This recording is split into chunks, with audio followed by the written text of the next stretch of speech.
Luc, chapitre 15. Vous savez, il y a des attitudes et des actions humaines qui ont des répercussions dans les cieux au niveau de la salle de la majesté, de la salle du trône de la majesté divine. Et une de ces actions-là, elle est mentionnée à quelques endroits dans la Bible, on la trouve dans Luc chapitre 15 et le verset 7. C'est encourageant.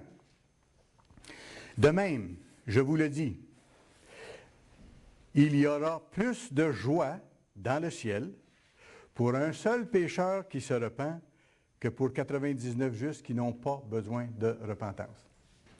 Et nous savons que tous les êtres humains ont besoin de se repentir. Bien sûr, ce n'est pas à tous les instants de notre vie, mais on a besoin de se repentir de façon générale dans tout ce que nous faisons. Mais ce qui est mentionné ici, c'est que le Christ dit, il y a plus de joie dans le ciel pour un seul pécheur qui se repent. Ou encore, on peut mentionner, il y a eu beaucoup de joie, il y a beaucoup de joie dans le ciel lorsque quelqu'un qui a abandonné la vérité revient à la maison, pour ainsi dire, et retrouve les voies de Dieu pour en vivre. Cette joie-là, dans le ciel, elle existe aussi au moment où quelqu'un que Dieu appelle se repent et se fait baptiser. Parce que c'est à ce moment-là que toutes les fautes de notre vie passée sont effacées. Et à ce moment-là, il y a non seulement de la joie dans le ciel, mais je sais par expérience, pour avoir baptisé plusieurs personnes, qu'il y a de la joie dans le cœur de la personne qui est baptisée. Parce que pour elle, c'est la première journée, pour ainsi dire, de sa nouvelle vie, de sa vie spirituelle, en tant que nouvelle création, en tant que nouvelle créature. Et bien sûr, il y a de la joie dans le ciel à ce moment-là aussi. Regardons le verset 8 à 10 un peu plus loin. Il pousse un peu plus loin l'analogie en disant « Ou quelle femme, si elle a 10 drachmes et qu'elle en perd une, n'allume une lampe, ne balaie la maison, ne cherche avec soin jusqu'à ce qu'elle la trouve. Lorsqu'elle l'a trouvée, elle appelle ses amis et ses voisines et dit « Réjouissez-vous avec moi, car j'ai trouvé la drachme que j'avais perdue. De même, je vous le dis, et le Christ répète, il y a de la joie devant les anges de Dieu pour un seul pécheur qui se repent. » Mais est-ce qu'on réalise, au-delà de ça, qu'il y a beaucoup de joie dans le ciel lorsqu'on se repent, et pour nous, mais que ça ne doit pas être l'affaire d'une seule fois, ou d'un seul jour, ou d'un seul moment dans notre vie? Est-ce qu'on réalise vraiment qu'on doit continuellement avoir une attitude de repentance? Et c'est ça le thème de mon message aujourd'hui, une attitude repentante continuelle. Et ça, il faut en être conscient, puis il faut en vivre chaque jour. C'est-à-dire être enseignable, être humble, ça veut dire aussi être disposé à être corrigé.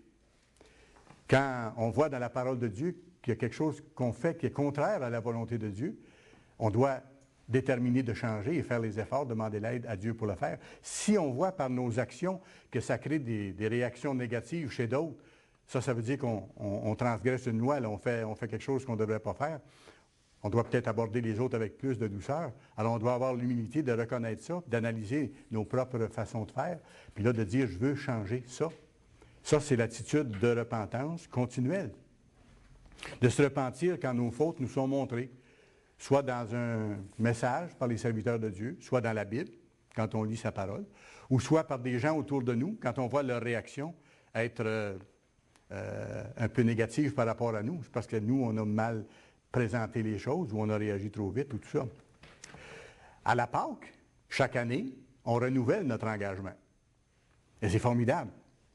Et quand la Pâque arrive chaque année aussi, souvent, les nouvelles personnes qui sont avec nous dans l'Église et qui commencent à comprendre le plan de Dieu, ou les jeunes gens qui sont avec nous, bien sûr, ne peuvent pas prendre la Pâque tant qu'ils ne sont pas baptisés, mais dans un certain sens, prennent des engagements, c'est-à-dire déterminent de s'approcher de Dieu, puis de vivre selon ses voies en préparation du baptême. Alors là aussi, c'est une joie spéciale. Mais lorsque les baptisés, chaque année, prennent la Pâque, ils renouvellent leur engagement, d'accepter le sacrifice de Christ, sur le plan spirituel, parce que c'est son sang versé qui lave nos fautes, on sait, et 2, d'accepter son sacrifice dans ses douleurs physiques, Parce que comme la Bible nous montre, c'est par ces blessures et ces meurtrissures physiques que nous pouvons obtenir la guérison de Dieu lorsqu'on est malade ou lorsqu'on est blessé. Alors, on renouvelle notre engagement à ce moment-là à mettre ça en pratique dans nos vies. Dieu nous donne ces choses-là. On renouvelle aussi notre engagement à éviter de nous détourner de la vérité et de nous détourner du vrai Dieu. Parce qu'écoutez, même une fois appelé, même une fois baptisé, on reste des agents moraux libres. On a un libre choix encore. Et on peut toujours diminuer de marcher avec Dieu ou aller un peu plus loin, s'éloigner, ou faire des compromis, ou ne pas se presser pour changer les choses, et ainsi de suite. Et là, on devient à risque. Et c'est ça que je veux vous faire réaliser un peu aujourd'hui aussi. Parce qu'en renouvelant notre engagement, on renouvelle en même temps notre engagement à éviter ce que la Bible appelle le péché impardonnable, dont on peut voir la description dans Hébreux 6, versets 4 à 8, et dans Hébreux 10, versets 26 à 30. Hébreux 6, 4 à 8, et Hébreux 10, versets 26 à 30. Et si on est négligent, ou si on vient qu'on prend les choses comme allant de soi, comme si notre appel avait plus ou moins d'importance, et qu'on commence à faire des compromis, à s'éloigner, ou si on laisse un des dangers majeurs nous habiter, l'amertume, à ce moment-là, on peut être amené en dehors du salut de Dieu. Même une fois qu'on a été appelé, il faut en être conscient. C'est pour ça que je vous donne le message aujourd'hui, qu'il faut être conscient qu'on doit vivre dans une attitude de repentance. On ne s'est pas repenti une fois avant le baptême. On continue à vivre avec ça à l'esprit. Et être prudent de ne pas laisser l'amertume jouer en nous. Parce qu'à ce moment-là, ça peut faire que notre cœur s'endurcisse et que notre conscience devienne scellée. On ne voit plus l'importance de se repentir et on en veut à quelqu'un ou on en veut à des groupes de personnes ou on en veut à d'autres tellement que ça omnubile notre jugement et qu'on ne voit plus ce qu'on doit faire et on n'est plus la personne humble et enseignable que Dieu veut qu'on soit. D'où le besoin, comme je mentionne, d'une constante attitude de repentance et d'éviter, comme la Bible le mentionne, de négliger un si grand salut. Le prix est tellement grand, ce qui nous attend, la couronne dont parle Paul. Écoutez, de devenir des rois sous le roi des rois pour aider les nations, pour les servir, pour les encourager, pour les guérir, pour leur enseigner les voies de Dieu, pour rebâtir un monde meilleur après les catastrophes qui vont continuer à se produire au cours des prochaines années. C'est un rôle extraordinaire, une grande bénédiction. Il y a un grand prix d'attacher à ça. Et c'est pour ça que la Bible dit, faites attention de ne pas négliger un si grand salut, la vie éternelle et de pouvoir servir l'humanité. Quand on renouvelle aussi notre engagement au moment de la Pâque, c'est qu'on s'engage à continuer à vaincre. À vaincre 3 adversaires principaux. Vous les connaissez, je pense, vous pourriez me les nommer.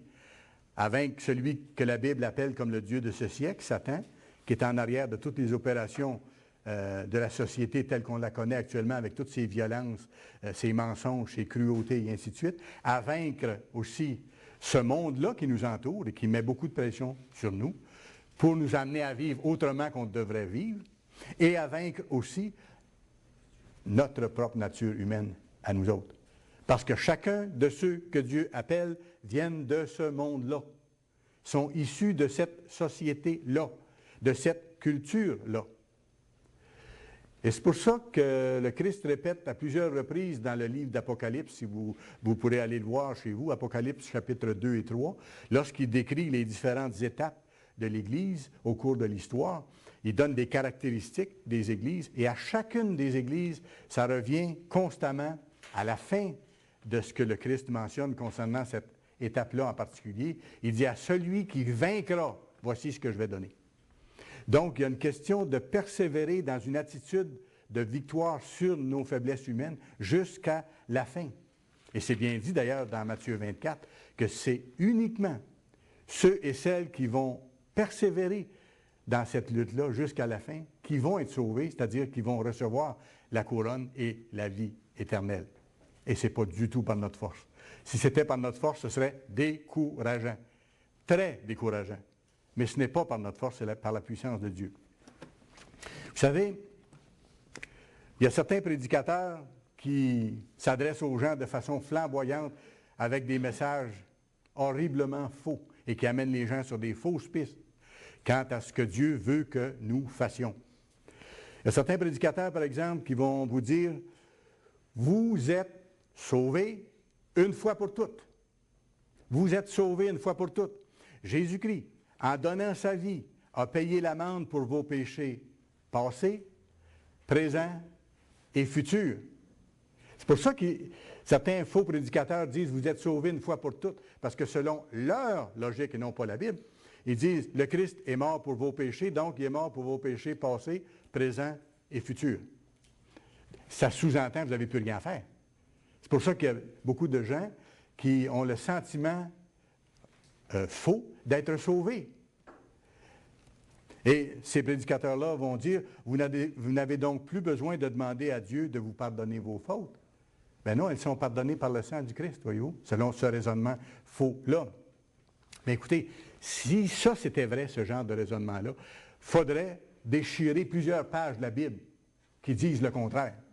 Aussi simple que ça. Dans 1 Jean 1, verset 9, par exemple, il est écrit, « Si nous confessons nos péchés, si on reconnaît nos fautes, donc, si on admet nos fautes, et si on les confesse à Dieu pour lui demander pardon, parce que c'est à lui qu'on doit demander pardon, et non pas à un homme ou à qui que ce soit, c'est à Dieu.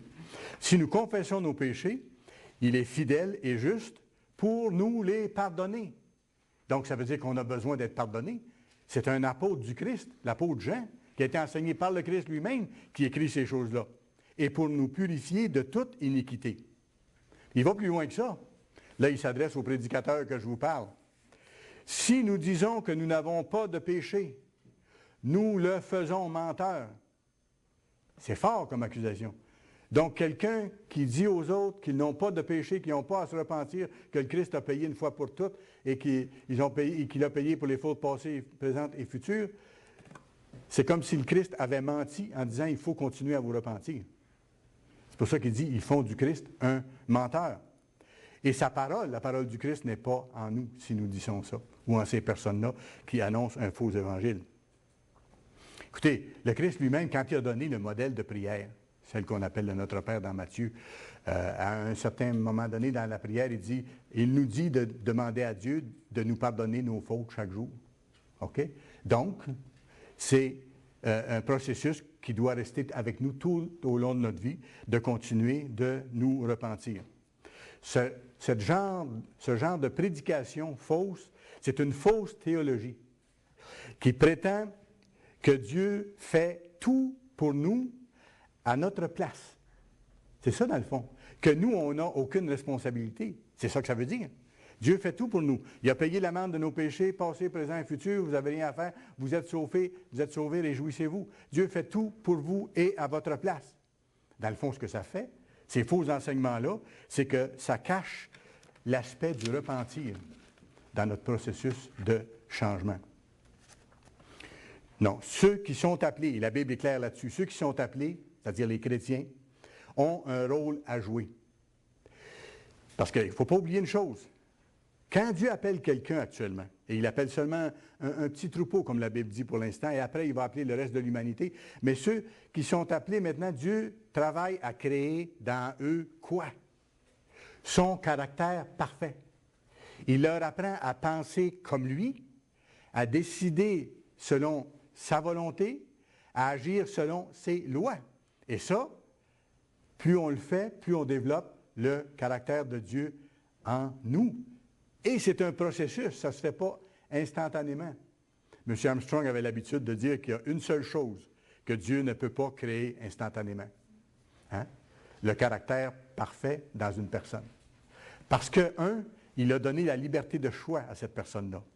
Alors, il faut que la personne décide d'accepter l'offre de Dieu. Et après ça, il faut qu'elle vive différentes expériences. Et il faut qu'elle mette en pratique, jour après jour, qu'elle développe les lois de Dieu jusqu'à un point tel que ça devient elle-même. Ça devient une telle habitude que c'est un automatisme. Vous savez, c'est une seconde nature. En fait, on devrait dire dans ce cas-là, ça devient notre première nature. Maintenant, ça veut dire ceci, il y a une contrepartie à ça. Ça veut dire qu'on peut aussi risquer de perdre notre salut. Même quand on est appelé, même quand on est baptisé. Allez à 1 Corinthiens chapitre 9. 1 Corinthiens chapitre 9. Ici, vous avez l'apôtre Paul qui parle.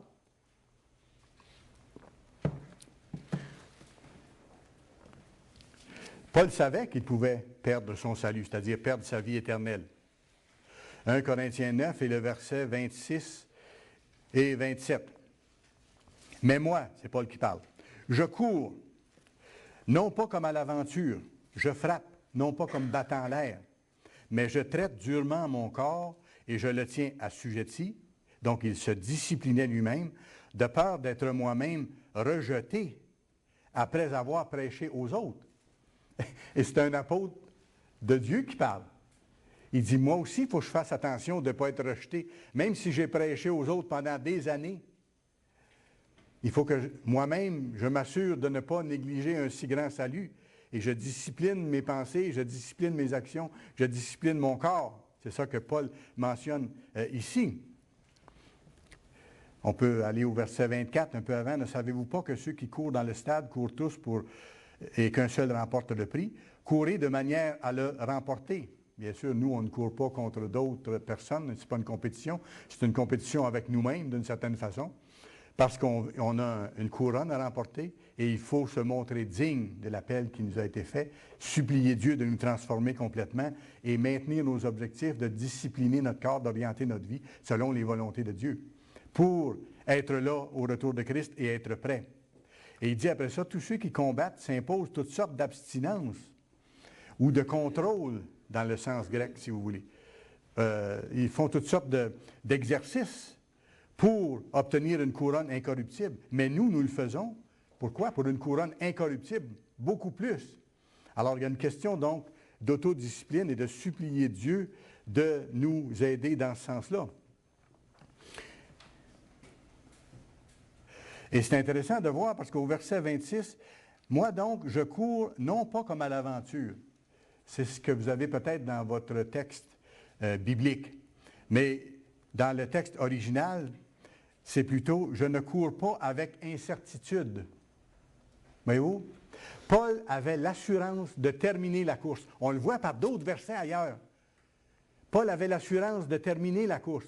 Mais pourquoi? Parce qu'il faisait certaines choses, parce qu'il vivait dans une attitude de repentance, même s'il n'était pas parfait encore.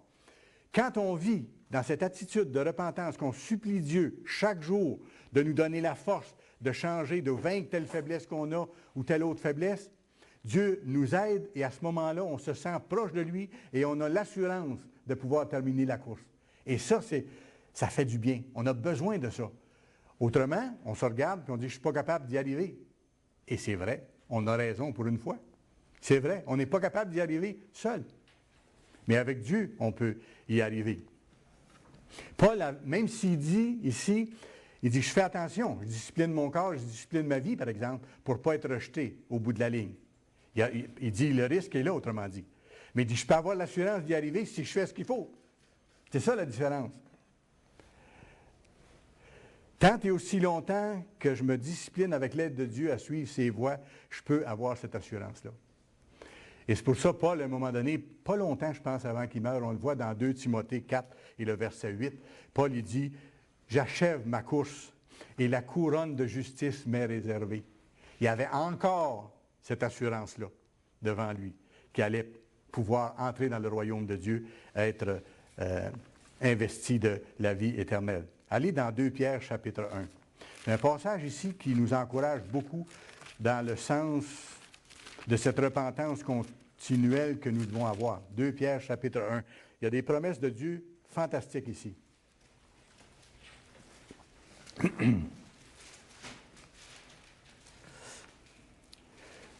2 Pierre, chapitre 1, et le verset 3. Regardez ce que Dieu nous dit. Sa divine puissance nous a donné. Ça nous est donné par sa puissance.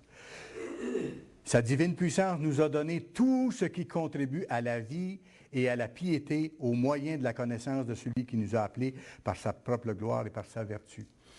Donc, Dieu nous rassure ici. Il dit, écoutez, je vous donne tout ce que vous avez besoin pour y arriver. Ne soyez pas inquiets. Faites ce que je vous dis, puis laissez-moi faire le reste. C'est ce que Dieu mentionne ici. Dans le fond, ce qu'il veut savoir, est-ce que je vais être prêt à me soumettre à lui, quelles que soient les circonstances? Est-ce que je vais être prêt à travailler, à ne pas faire de compromis avec ses lois? À toujours vouloir améliorer mon caractère pour que mon caractère devienne comme celui de Dieu.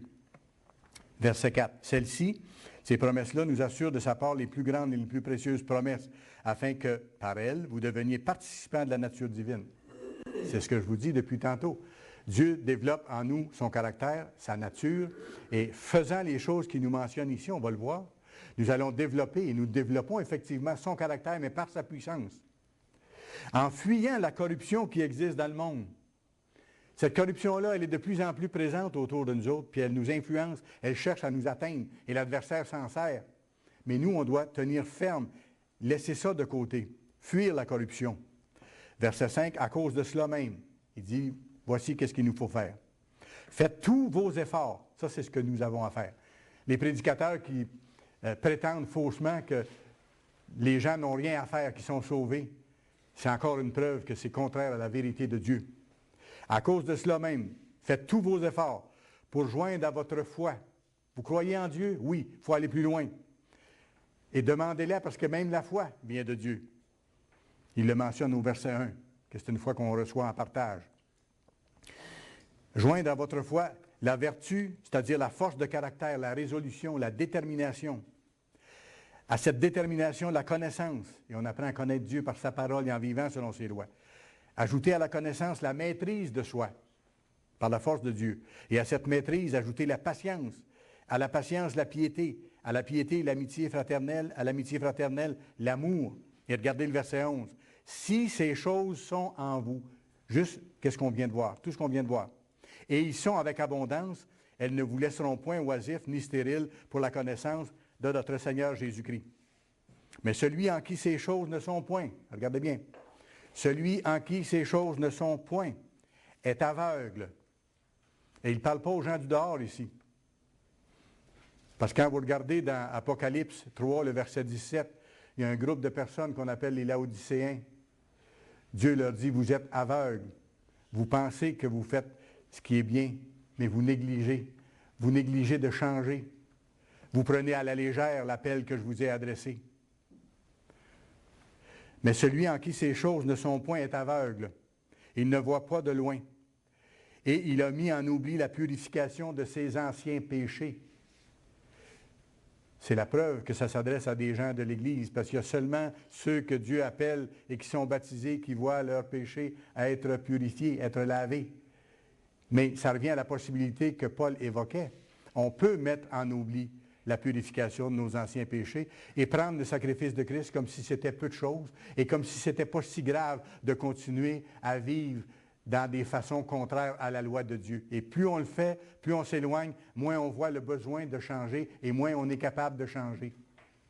Jusqu'au point où, à un moment donné, notre conscience devient comme scellée, comme endurcie, et ça ne nous affecte pas tellement.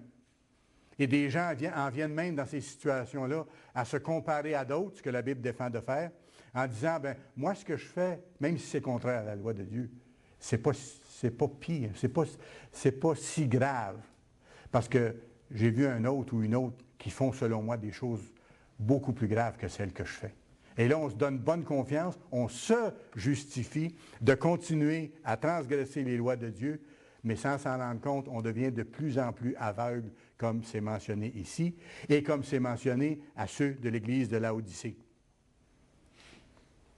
que Dieu va devoir réveiller d'une autre façon. Vous savez, Dieu n'abandonne jamais son œuvre, l'œuvre qui a commencé avec vous. Dieu n'abandonnera jamais l'œuvre qui a commencé avec vous et en vous.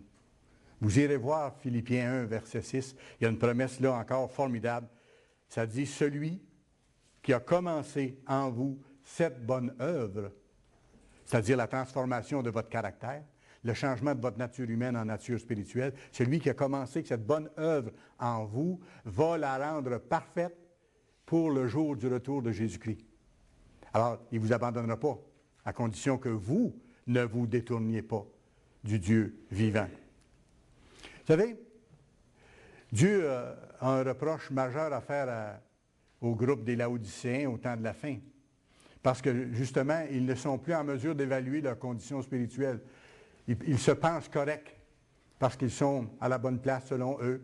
Peut-être parce qu'ils observent le sabbat, ils paient leur dîme, ils font un certain nombre de choses.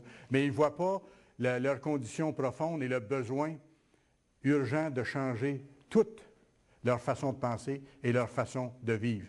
Petit train va loin, ça ne presse pas et on néglige un si grand salut. Est-ce que Dieu haït ces gens-là? Non. Dieu haït ce qu'ils font. Il nous met en garde pour ne pas tomber dans le même piège. Mais Dieu aime les Laodicéens et ne les abandonnera pas non plus. Il les aime tellement qu'il va permettre que ces gens-là, qui ne se réveillent pas pendant que c'est encore temps, passent par la plus horrible des périodes de l'histoire de l'humanité, la grande détresse. Pas parce qu'il les haït, mais pour les voir entrer dans son royaume, pour les ébranler suffisamment afin qu'ils se repentent finalement, parce qu'ils ont cessé en cours de route de se repentir. Vous savez, Dieu fait tout pour amener chacun de ceux qu'il appelle jusqu'à son royaume. Dieu fait tout. Dieu envoie des corrections, Dieu envoie des bénédictions, Dieu fait réaliser des choses par des événements, et on voit qu'à ce groupe-là, Dieu va permettre de passer par un temps horrible où ils devront vraiment prouver à Dieu qu'ils veulent qu'il soit en premier dans leur vie et qu'ils veulent lui appartenir, quel que soit le coût. Vous savez, il ne faut pas oublier qu'on a pris au baptême l'engagement de coopérer avec Dieu. C'est Dieu qui fait, il nous donne tout, je vous ai dit ça. Mais nous, il faut coopérer avec Dieu. Et ça, jusqu'à la fin. Pas juste au moment de notre baptême ou dans les premières années, puis après dire, bah, je suis content de savoir ce que je sais. Non, si je me réjouis seulement de savoir ce que je sais et que je m'en enorgueillis, ça ne donne rien. Paul dit, même si j'ai la connaissance complète de toute la parole de Dieu, si je n'ai pas l'amour vraiment de Dieu, je ne suis rien. Ça, on revient au fondement, là. Non, on a la responsabilité, comme la Bible dit, de croître. Et ça, c'est un processus jusqu'à la fin de notre vie. Dans la grâce, c'est-à-dire dans la miséricorde de Dieu, dans la repentir, c'est ça, croître dans la grâce. Et c'est le repentir constant dont je vous parle, de croître dans la grâce, dans la connaissance de Dieu. Mais c'est une chose dont on doit simplement être reconnaissant à Dieu, de pouvoir le connaître. Est-ce que c'est si important que ça, le repentir? Ou la repentance continue? Je pense que vous commencez à voir un peu plus l'importance de ce que c'est. Mais laissez-moi vous montrer à quel point c'est important. Allez dans Marc chapitre 1. Marc chapitre 1, s'il vous plaît.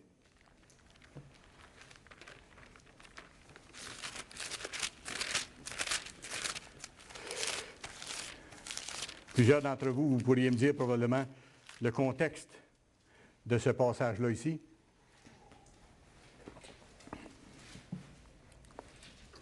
Vous savez, la repentance, c'est le point de départ de notre conversion, avant qu'on soit baptisé, et ça doit continuer par la suite.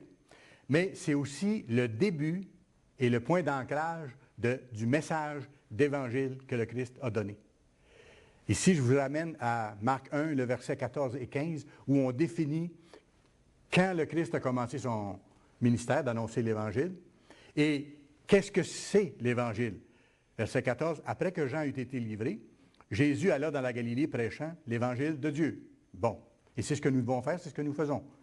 Il disait, le temps est accompli, le royaume de Dieu est proche.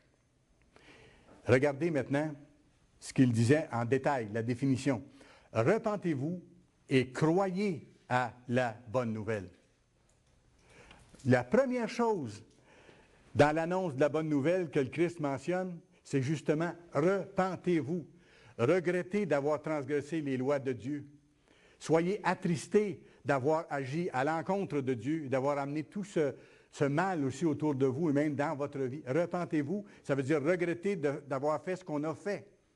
Et même avant d'annoncer son retour, pour ainsi dire, parce que l'Évangile, c'est la bonne nouvelle du retour de Christ, l'établissement de son royaume, l'établissement de ses lois sur toute la terre, même avant de parler directement de son retour comme ça, il dit « Repentez-vous », première chose qu'on doit faire. Et après, croyez à la bonne nouvelle. Voyez-vous l'importance? Quand je vous dis, est-ce que c'est si important que ça, le repentir? Oui, c'est la base du message de l'Évangile.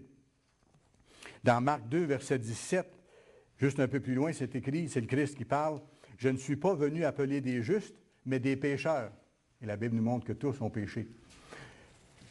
Des pécheurs à la repentance. Dans le texte original, c'est ce qui est marqué. « Je ne suis pas venu pour apporter des justes, mais des pécheurs à la repentance. » On trouve ça dans la version du roi Jacques. Écoutez, nous, en tant qu'Église actuellement, qu'est-ce qu'on fait sur Internet, à la télévision, dans nos publications? On appelle les gens à quoi? À la repentance. On leur annonce qu'il y a un nouveau monde qui s'en vient après la venue du Christ, mais on leur annonce de se repentir. Qu'est-ce qu'on fait en faisant ça? On fait la même chose que le Christ a fait.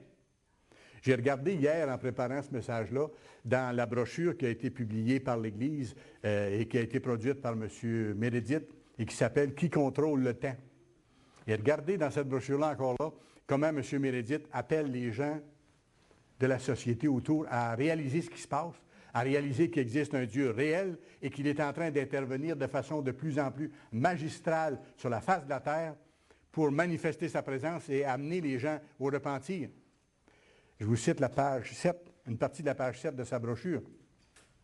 Il dit « Nous verrons de plus en plus des tragédies humaines, pires que celle de l'ouragan de Galveston en 1900, où 8000 personnes ont péri d'après les estimations. Alors que nos péchés nationaux augmentent, la parole de Dieu nous dit que sa colère augmentera également. » Et c'est ce que nous voyons autour de nous actuellement dans les phénomènes météorologiques inhabituels qui se produisent et qui amènent des catastrophes et des cataclysmes de plus en plus grands. Pouvons-nous nous irriter contre Dieu ou dire qu'il est cruel lorsqu'il intervient de cette façon pour attirer notre attention? C'est pour ça qu'il le fait, c'est pour attirer notre attention. Est-ce parce qu'il nous hait que Dieu provoque ou permet ces désastres? Au contraire, Dieu veut nous réveiller pour notre propre bien. C'est parce qu'il nous aime. Il agit par amour. Dans le livre de l'Apocalypse, il nous dit clairement, à Apocalypse 3, verset 19, « Moi, je reprends et je châtie tous ceux que j'aime. » Et donc du zèle et quoi? Repens-toi. Encore cette question de repentir, qui veut dire changer. Changez vos voies humaines mauvaises pour vivre selon les lois que je vous montre dans ma parole. M. Meredith continue en disant, « Dieu veut que nous nous souvenions de lui. » Et à la page 4, il ajoute ceci, « Dieu est en train de nous châtier par diverses catastrophes naturelles.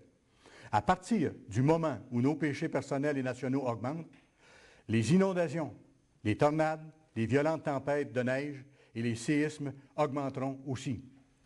Ce que des gens appellent aujourd'hui des cas de force majeure sont précisément la manifestation de l'intervention du Tout-Puissant sur la face de la terre. Et ce n'est que le commencement. Les catastrophes naturelles, iront en empirant, à moins que nous nous repentions. Voyez-vous, M. Meredith revient avec ça. Et c'est un appel à nos nations de se repentir, et bien sûr individuellement. En tant que nation, à nous repentir en nous tournant de tout cœur vers Dieu pour lui obéir. On ne peut pas être plus clair. Alors, le même message que le Christ a donné, nous, en tant que ses serviteurs, nous avons la responsabilité de le donner jusqu'au bout. Vous voulez une bonne mesure pour évaluer votre degré de conversion? C'est votre attitude par rapport aux lois de Dieu. Ça en est une. Quelle est votre attitude par rapport aux lois de Dieu?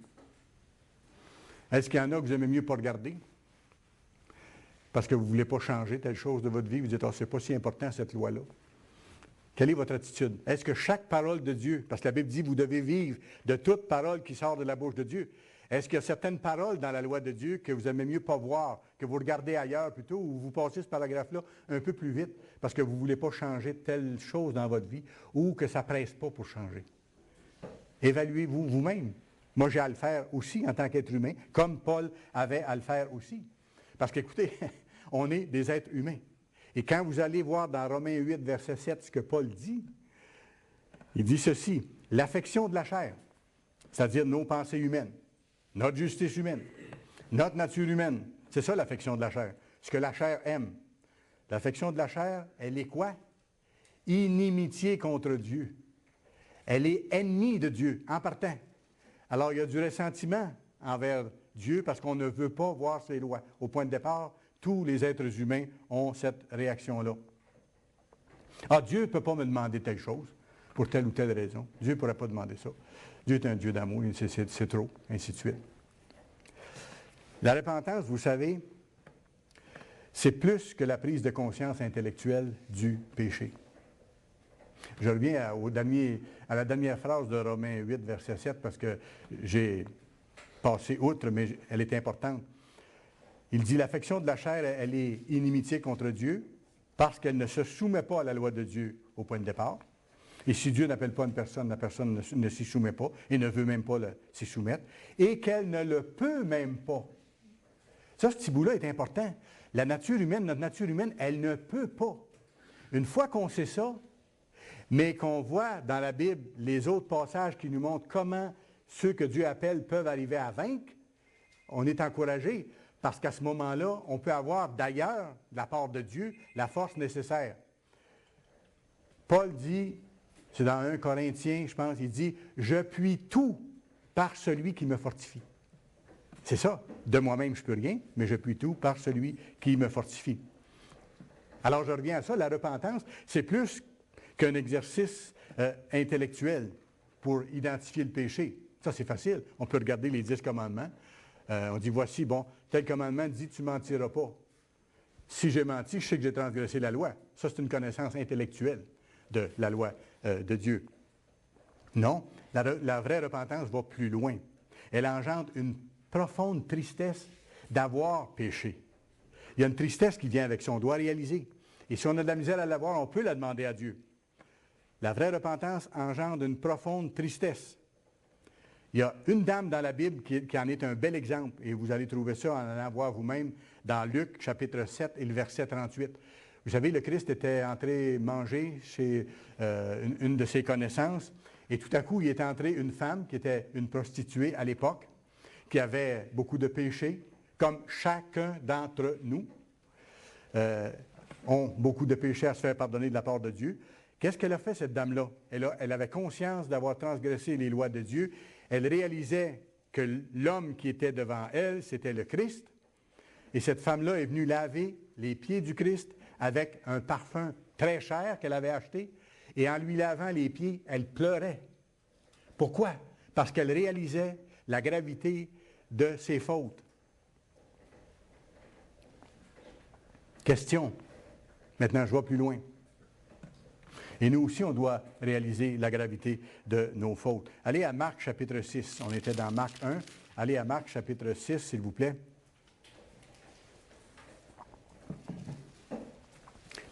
Vous savez, le Christ a envoyé ses disciples. Après qu'il a eu choisi ses 12 apôtres, il les a envoyés prêcher l'Évangile. Bon. Qu'est-ce qu'ils ont prêché? Je reviens là-dessus pour vous montrer l'importance de la repentance. Marc 6 et le verset 7. Alors, il appela les 12 et il commença à les envoyer 2 à 2. À ce moment-là, c'était comme ça a été changé par après, en leur donnant le pouvoir sur les esprits impurs et ainsi de suite. Et regardez qu'est-ce qu'ils ont fait au verset 12, en suivant la directive d'aller faire un certain travail. Ils partirent et ils prêchèrent quoi? La repentance. Vous, ça revient encore. Parce que c'est l'élément clé de notre démarche de conversion vers le salut, vers le fait que la vie éternelle nous sera accordée ou non. Et ça a été la même chose à la Pentecôte. Quand vous regardez ce que Pierre a mentionné, Acte 2, allez à Acte 2. Lors de la première Pentecôte, les apôtres ont été remplis du Saint-Esprit. Après ça, ils sont sortis à l'extérieur. Et là, Paul a fait un discours magistral. Vous savez ce qui s'est passé.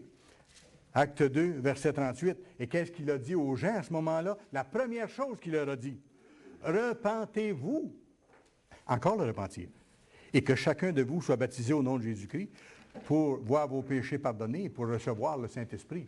C'est seulement à cette condition-là, après qu'on peut recevoir le Saint-Esprit de Dieu.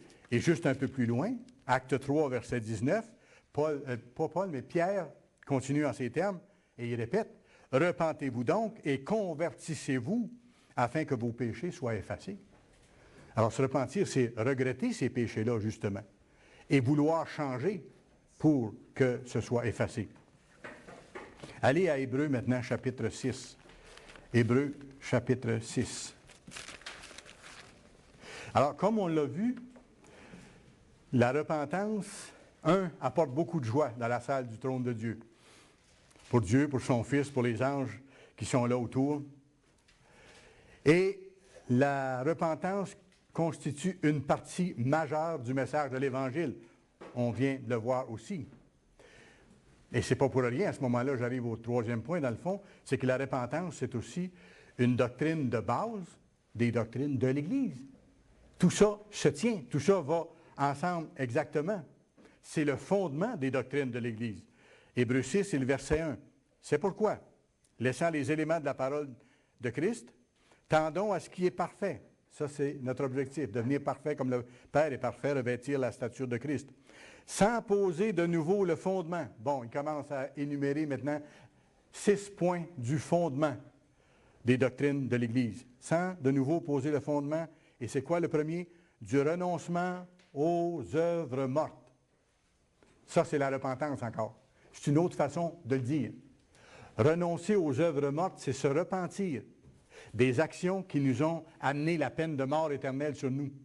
C'est ça, de renoncer aux œuvres qui nous amènent à la mort. Le renoncement aux œuvres mortes. C'est le repentir. C'est le début de l'Évangile. C'est le début de notre démarche chrétienne. Se repentir des œuvres, donc, qui ont amené sur nous la sentence de mort éternelle. Alors, tout ce que nous pensons, tout ce que nous faisons, tout ce que nous disons doit être de plus en plus conforme aux lois de Dieu et à ses voies. C'est ça notre mandat. Et c'est ça qu'on a accepté le jour de notre baptême. Quand on a vu dans Luc le passage qui nous dit qu'on a mis Dieu en premier, en avant de toutes choses dans notre vie, même de notre propre existence, c'est qu'à ce moment-là, on s'est consacré, on s'est soumis totalement à Dieu pour faire sa volonté. Et plus on vit selon ses lois, plus on vit selon ses voies, plus on ajoute graduellement le caractère divin en nous. C'est ça, développer le caractère de Dieu. Et c'est ça, le fait que c'est un processus. J'ai vu une bonne définition, c'est pas la seule, mais j'ai vu une bonne définition de la repentance dans un dictionnaire biblique qui est le Unger's Bible Dictionary. Et je vous traduis une partie de cette définition-là de la repentance que le dictionnaire donne. Il dit « Repentance vient du mot grec « métanoia », qui signifie changement de mentalité, changement de pensée. Et vous, ça commence à l'intérieur. Écoutez, nos actions, c'est seulement le fruit de ce qu'on pense, tout simplement. Alors, c'est pour ça que le changement doit d'abord être un changement de cœur. Alors, la repentance vient du mot grec « métanoia » qui signifie changement de mentalité, changement de pensée. Avant que Dieu appelle ses serviteurs, avant que Dieu nous appelle dans le passé, on pensait tous égoïstement. Et on se faisait peut-être compétition à qui serait le plus égoïste entre nous, sans le savoir. C'était un peu comme ça, c'est la nature humaine. On vivait égoïstement, mais à partir du fait qu'on a été appelé de réaliser quelles sont les voies de Dieu, la bonté de Dieu, l'humilité de Christ, le désir de servir, là, on a commencé à changer. Ça s'appelle la conversion. Quand on se convertit d'une chose à une autre, c'est qu'on change. On a commencé à penser différemment. On a commencé à penser plus aux autres. Et on a encore à développer ça davantage. On a commencé à penser plus aux autres qu'à nous-mêmes. Ça, c'est la conversion. On a tenu compte des besoins des autres, pas seulement des nôtres. Et on a appris graduellement, et on est encore en train de l'apprendre, la voie de donner aux autres. La repentance, c'est un changement profond de cœur dans l'homme, où l'homme se détourne du péché et se tourne vers Dieu. Fin de la citation. Alors, c'est intéressant parce que ça donne un bon éclairage sur ce qu'est la repentance. Maintenant, laissez-moi vous donner un exemple pratique. Ça peut s'appliquer à toutes nos fautes. Mais je prends un exemple. Pour vous montrer en même temps qu'il y a des étapes dans la repentance. C'est bon qu'on en soit conscient. Ça nous aide dans notre démarche. Il y a des étapes dans la repentance. Prenez l'exemple du fumage. Une personne fume, elle voit son médecin. Le médecin lui dit, écoutez, monsieur ou madame, si vous ne cessez pas de fumer, vous allez mourir.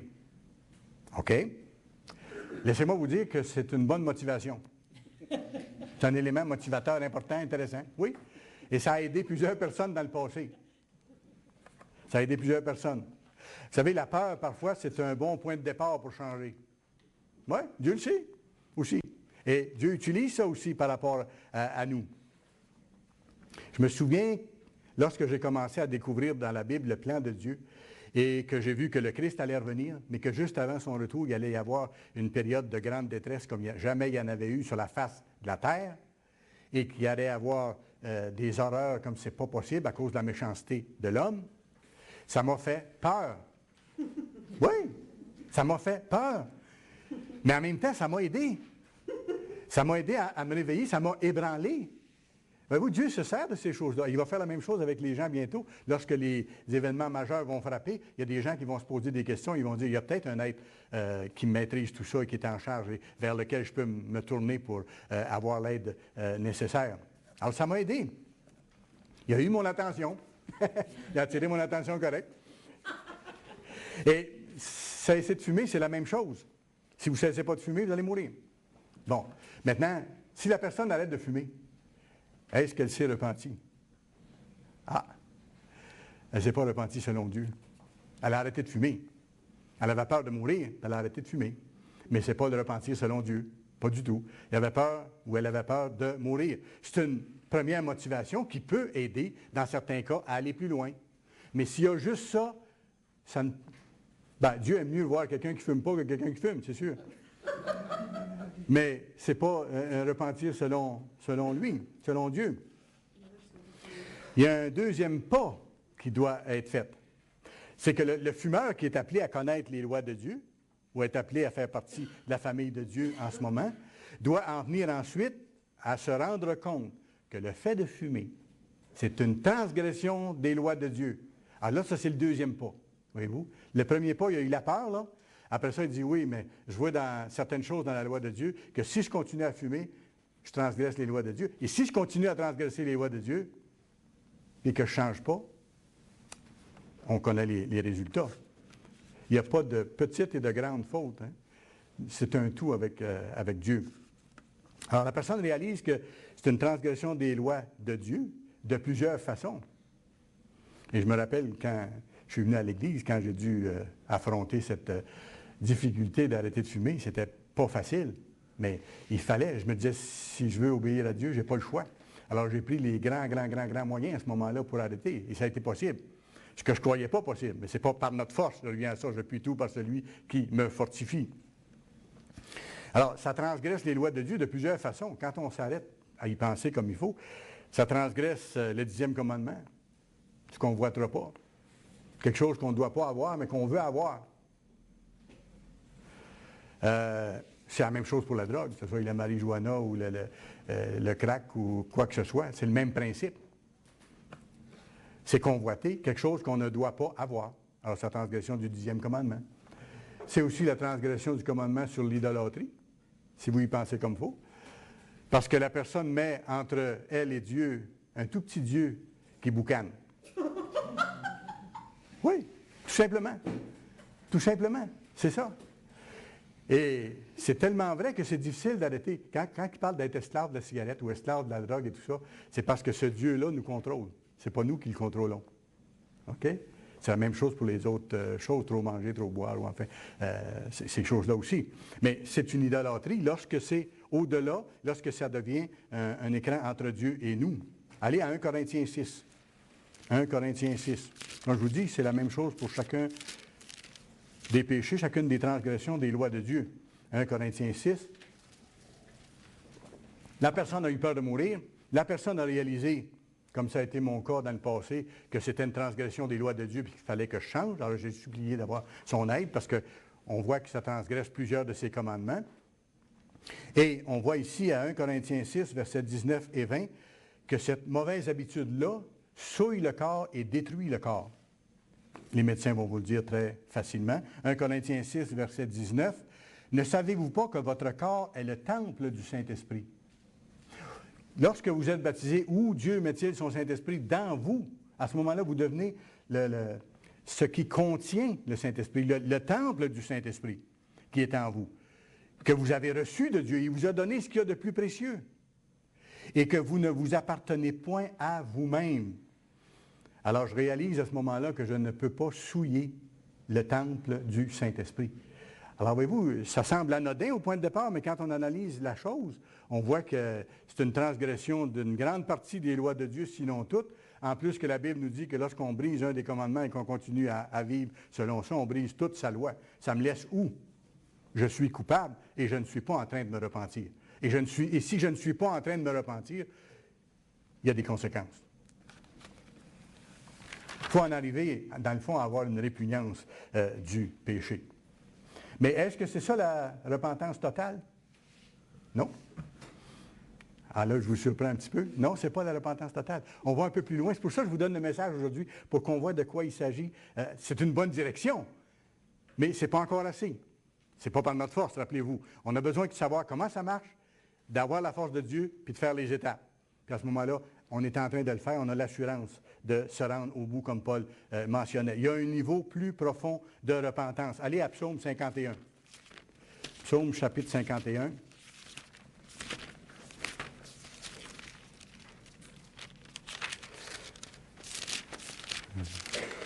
Psaume chapitre 51. Ici, on parle d'un niveau de repentance plus profond. C'est de réaliser, ce niveau plus profond-là, c'est de réaliser que tout péché que l'on commet, c'est contre Dieu. Il y a une autre dimension, là. C'est contre Dieu. C'est une offense à Dieu et c'est une opposition que l'on met devant Dieu. On s'oppose à Dieu. On l'offense directement. Vous savez, dans le monde, il y a beaucoup de personnes qui sont capables de faire des changements majeurs et parfois drastiques dans leur vie. Vous en connaissez? On en entend parler régulièrement. Il y a certaines actrices, par exemple, qui vont perdre énormément de poids dans des diètes horribles, affreuses, pour être filiformes puis être capables de remplir tel rôle ou être capables de devenir mannequin. Certaines en meurent même. Ces gens-là n'ont pas l'Esprit de Dieu, mais ils ont la détermination, la volonté humaine. Dieu a mis dans l'être humain une liberté de choix, puis a mis une capacité d'avoir de la volonté. Mais la volonté humaine, ce n'est pas la puissance de Dieu. On peut réaliser un certain nombre de choses par la volonté humaine, parfois très éclatante, qui impressionne. Mais ce n'est pas la puissance de Dieu et ce n'est pas la repentance. C'est notre volonté humaine. Une personne appelée par Dieu doit d'abord voir son besoin de changer. Ça peut être par peur de mourir, comme pour le tabac. Et deuxièmement, en venir à voir ses fautes comme répugnantes. Et troisièmement, réaliser que le péché, c'est contre Dieu. Psaume 51, verset 3. On sait ici que David avait, fait tuer le mari de Bathsheba. Il était coupable de meurtre. Et deuxièmement, il avait commis l'adultère avec Bathsheba. Adultère, deuxième transgression. Et regardez l'approche de David. Ô Dieu, verset 3, aie pitié de moi dans ta bonté, selon ta grande miséricorde, efface mes transgressions, lave-moi complètement de mon iniquité et purifie-moi de mon péché, car je reconnais mes transgressions et mon péché est constamment devant toi. Et tant qu'on n'a pas eu la miséricorde de Dieu, notre péché, il est sur nous à ce moment-là. David savait que son meurtre et son adultère, c'était des transgressions des lois de Dieu. C'est ça que je veux dire, là. Et regardez, il le mentionne directement au verset 6. « J'ai péché contre toi seul. » J'ai péché contre toi seul. Pourtant, il avait fait du mal à d'autres autour, oui. Mais le péché en tant que tel, c'était contre Dieu, en opposition aux lois de Dieu. C'est ça que ça voulait dire. Il réalisait l'autre dimension que je vous explique maintenant, où on doit aller plus loin et réaliser que chacune de nos fautes sont une offense directement faite à Dieu. David était conscient du fait qu'il avait péché contre Dieu. Plusieurs voient le besoin de changer. Plusieurs regrettent leurs fautes et les trouvent répugnantes, mais ne réalisent pas que c'est contre Dieu, le législateur, qu'ils ont mal agi. Et ça, on a besoin de le réaliser, que c'est contre celui qui nous a donné les lois et celui qui nous a donné la vie que nous avons mal agi. Lorsqu'on arrive à ce stade, là, on est frappé de réaliser qu'on est sous l'amende de la mort. Et que si on ne se répand pas vraiment, avec l'aide de Dieu, qu'on ne peut pas avoir la vie éternelle. Parce qu'on a craché au visage de Dieu et qu'on a craché au visage de Jésus-Christ. Et qu'on est sous la pénalité de la mort. Mais grâce à Dieu, il y a de l'espoir. Grâce à Dieu, il y a de l'espoir. Acte 2, s'il vous plaît. Revenez dans Acte 2. Parce que Dieu est un Dieu miséricordieux, riche en bonté, lent à la colère. On voit ça dans les psaumes, il répète ça souvent. Parce qu'on a besoin d'être encouragé souvent là-dessus. On n'est pas parfait d'un coup. Il y a de l'espoir que Dieu nous accorde, parce que Dieu nous donne la repentance. Demandons-lui. Il y a une autre étape sur la route de la repentance. Dans Psaume 51, si vous remarquez, David n'a pas demandé à Dieu d'avoir justice. Si David avait dit à Dieu, donne-moi justice, fais-moi justice, il serait mort sur le champ parce qu'il était sous l'amende de ses péchés. Il n'a pas demandé justice, hein? Il a demandé d'être pardonné. Il a demandé d'avoir miséricorde. Il dit, aie pitié de moi dans ta miséricorde, lave-moi de mon iniquité. Il faut réaliser comme lui que nous sommes coupables. C'est d'ailleurs ce qui est arrivé à plusieurs Israélites dans le cas de la première Pentecôte, quand Pierre a fait ce sermon aussi puissant.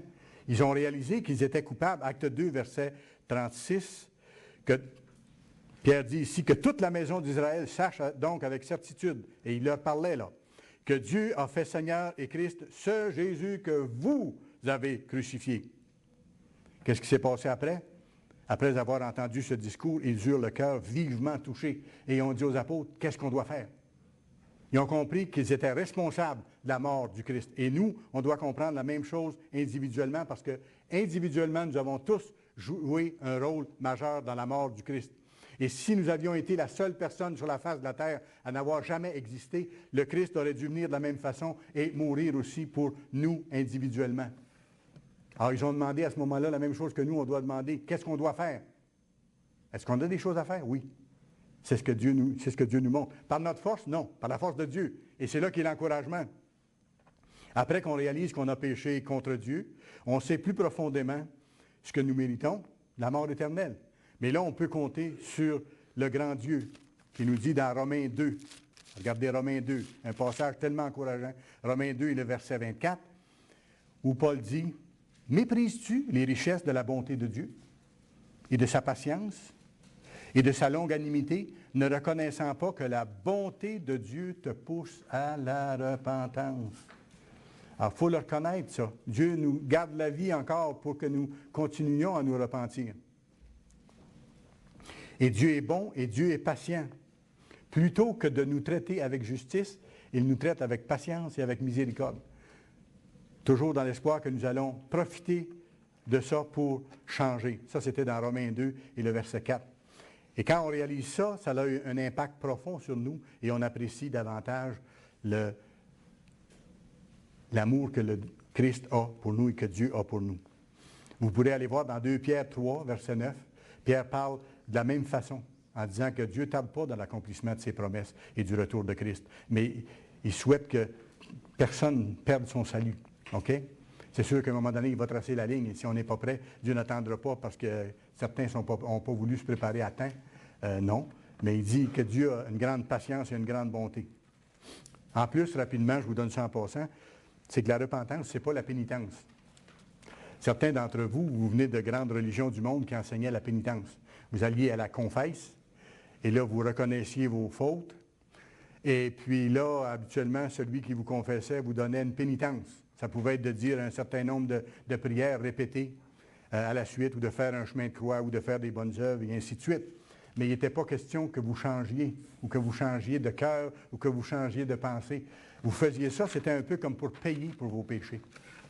Mais à mon sens, c'est une insulte à la grandeur du sacrifice de Christ, qui n'a pas besoin d'autre chose pour compléter la valeur de ce sacrifice-là, qui est capable, seulement par son sang versé, de laver nos fautes. Il n'y a pas besoin que je paye une amende pour compléter son sacrifice, comme pour payer pour moi-même.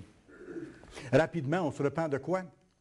On se repent du péché, qui est la transgression des lois de Dieu, comme on voit dans 1 Jean 3, verset 4. On se repent du péché dans sa dimension spirituelle, comme le Christ nous a montré dans Matthieu 5 à 7, ces chapitres-là. Non seulement on doit cesser, par exemple, de commettre l'adultère physiquement, mais on doit cesser de commettre l'adultère avec nos yeux.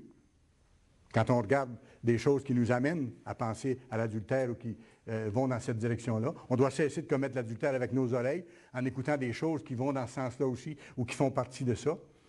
Et dans nos pensées, qu'on doit éliminer les pensées. Lorsque cette pensée-là vient, on la rejette, on demande l'aide de Dieu. Et c'est ça, de vivre selon la loi, dans sa lettre et dans son esprit, dans la dimension magnifiée de la loi. On se repent aussi des omissions. Dans Jacques 4, verset 17, il est écrit « Celui donc qui sait faire ce qui est bien et qui ne le fait pas, commet un péché. » Quand j'ai la chance d'aider quelqu'un, si je décide de ne pas le faire, si je me détourne de mon semblable, autrement dit, je commets un péché. C'est ce que la Bible nous mentionne. Ça ne veut pas dire qu'il faut vendre nos biens demain matin et partir pour... C'est pas ça, là. C'est que lorsque l'occasion se présente autour de nous, dans nos vies courantes, ce qu'on peut faire de bien, faisons-le. C'est ce que la Bible nous montre. Si on ne le fait pas, on est tenu responsable de ça. Une chose très importante aussi, Romains 7, juste un peu plus loin, Romains 7. Et là, c'est Paul qui parle encore. C'est que nous devons nous repentir non seulement de ce que nous avons fait ou de ce que nous faisons, mais nous devons nous repentir de ce que nous sommes. Ça, c'est beaucoup plus, là. Nous repentir de ce que nous sommes.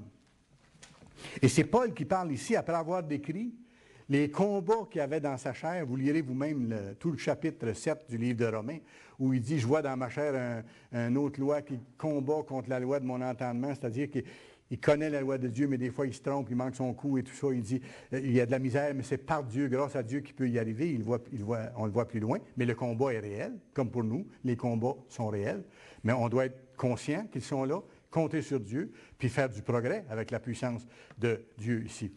Mais suite à la description de ses combats personnels, Paul, pour vaincre les choses dans sa vie, regardez comment il se considère face à Dieu. Verset 24.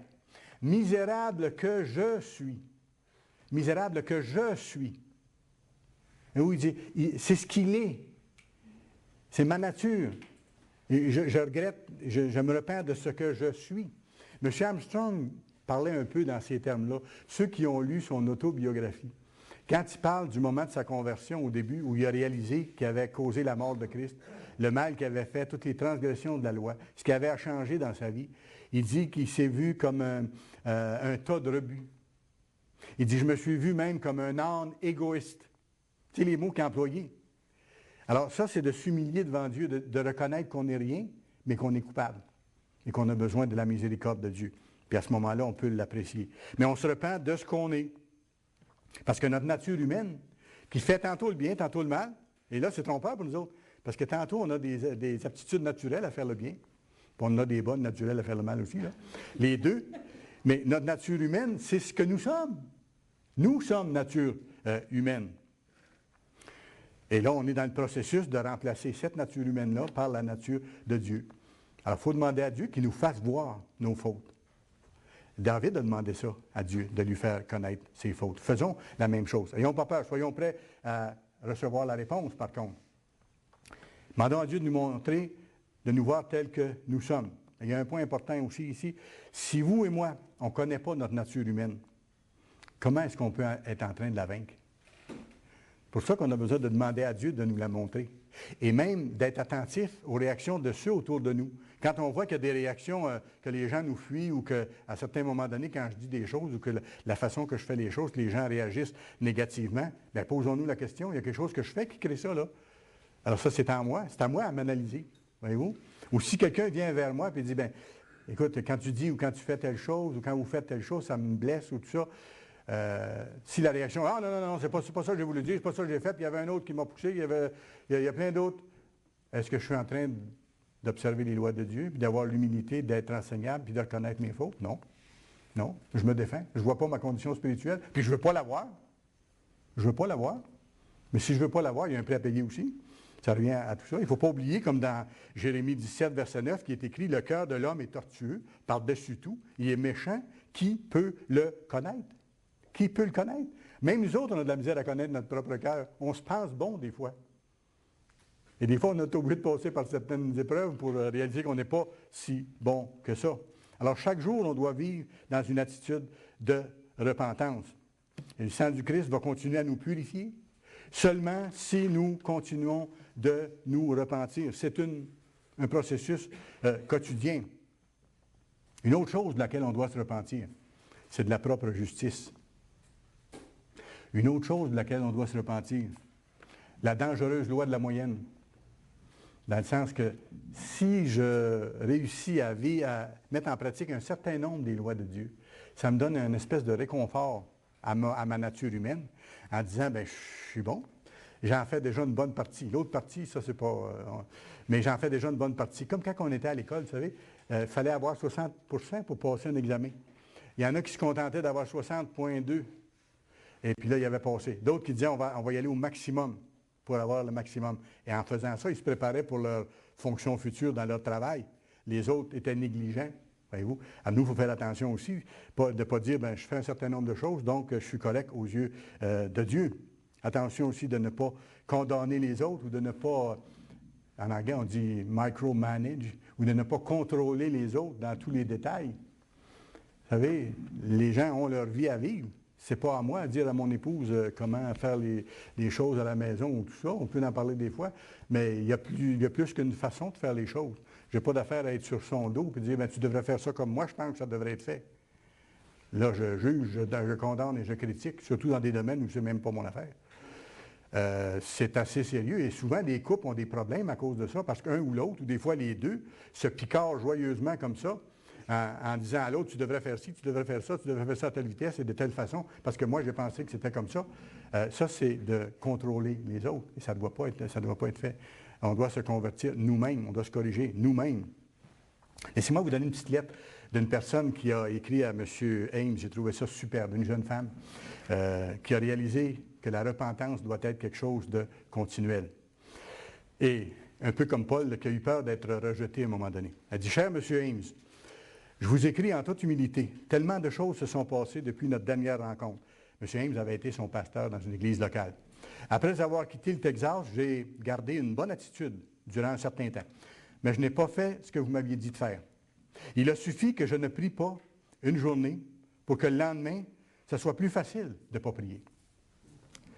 Puis, peu de temps après, j'ai cessé d'étudier ma Bible, graduellement.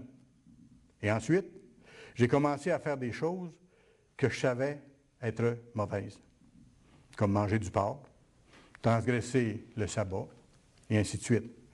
Les choses ont été de mal en pis pour moi. J'ai été sans travail durant 7 mois, et je sais pourquoi. Je vis avec une jeune famille, des parents à moi.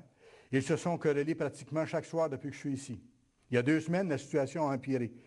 Puis je me suis vu, réellement. J'ai pensé avec rectitude, je pense pour la première fois. Je savais que je ne pouvais pas continuer dans la voie que j'avais empruntée, car je me dirigeais vers l'étang de feu. Je désirais changer, mais je n'avais pas le courage de combattre pour les choses que je savais être justes. Et je savais que je ne pouvais pas y arriver de moi-même. J'ai jeûné 2 jours, mais je ne me suis pas mis à genoux. Vous savez, c'est moi qui fais un aparté ici, plus longtemps vous vous éloignez de Dieu, et plus longtemps vous cessez de vous soumettre à lui, et plus c'est difficile de revenir. Plus c'est difficile de revenir. C'est dans la même proportion. Je reviens à la lettre. Elle dit, j'ai jeûné 2 jours, mais je ne me suis pas mis à genoux. J'ai simplement perdu 1,5 kg. Je savais qu'il fallait me mettre à genoux. Mais mes jambes ne voulaient pas plier. Il a fallu que je me force pour prendre cette bonne position pour prier. Et ça, c'est la clé. C'est la volonté humaine que Dieu nous a donnée qu'on peut utiliser, là. Comme les jeunes filles que je vous disais tantôt qui sont capables d'arriver à une cure effroyable d'amaigrissement qui n'a pas de sens, là. C'est par la volonté humaine. Alors, par la volonté humaine, on peut dire, on se met à genoux. C'est le moment. Et on peut le faire. Je continue la lettre. C'est dur d'en arriver à me mettre à genoux, mais ce fut dur, d'arriver à me mettre à genoux, mais une fois que j'ai commencé à prier avec ferveur, ce fut différent. J'ai demandé à Dieu qu'il me donne un esprit de repentance. Je sais que lorsqu'on se repent de quelque chose, on a le cœur brisé à ce sujet. Mais je ne pleurais pas. Je voulais changer, mais aucune larme ne venait pour montrer que je regrettais profondément. Après avoir demandé à Dieu à plusieurs reprises de me donner un véritable esprit de repentance, il me l'a accordé. Et j'ai pleuré. Mais ce n'est pas moi qui faisais venir les larmes. Et je sais aussi que même après cela, tout n'est pas rose. Mais je sais que je vais croître à nouveau. C'est pourquoi je vous écris pour vous dire que je veux maintenant désespérément vivre comme Dieu veut que je vive et faire ce qui est bien. Ça, c'est la vraie repentance. Là, je veux désespérément vivre comme Dieu me montre et faire ce qui est bien. Il y a un zèle, il y a un feu là-dedans. On dit, ça ne sera pas facile, mais c'est ça que je veux. Puis avec son aide, je vais y arriver. Je continue la lettre. Mais j'ai besoin d'aide. J'ai besoin de l'aide de Dieu et j'ai besoin de l'aide de ses ministres par leurs conseils. J'ai beaucoup de questions et je veux connaître le point de vue de Dieu absolument.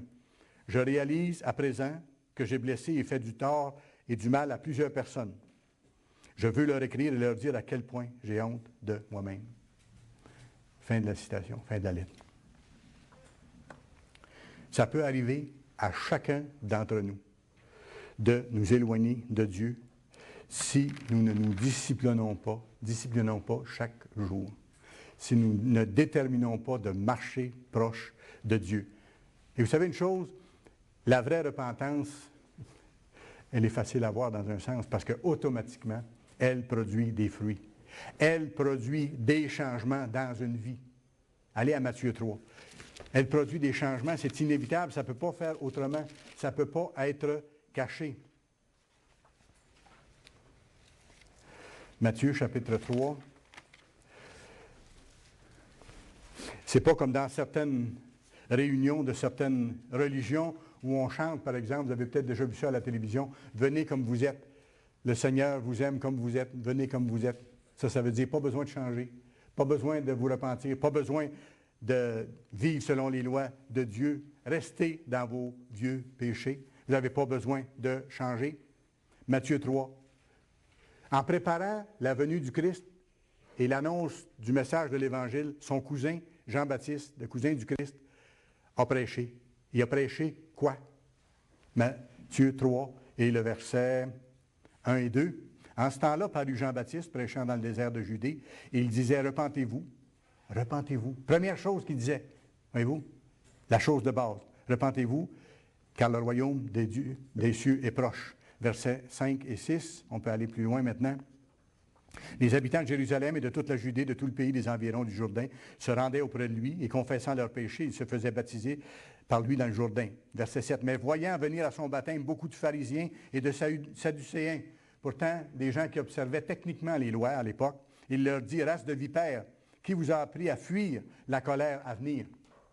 Et la colère à venir dont il est question ici, c'est la colère de l'agneau qui approche sur la face de la terre. Et la peur de cette colère-là peut parfois aider à faire les autres pas, mais il faut faire les autres pas absolument.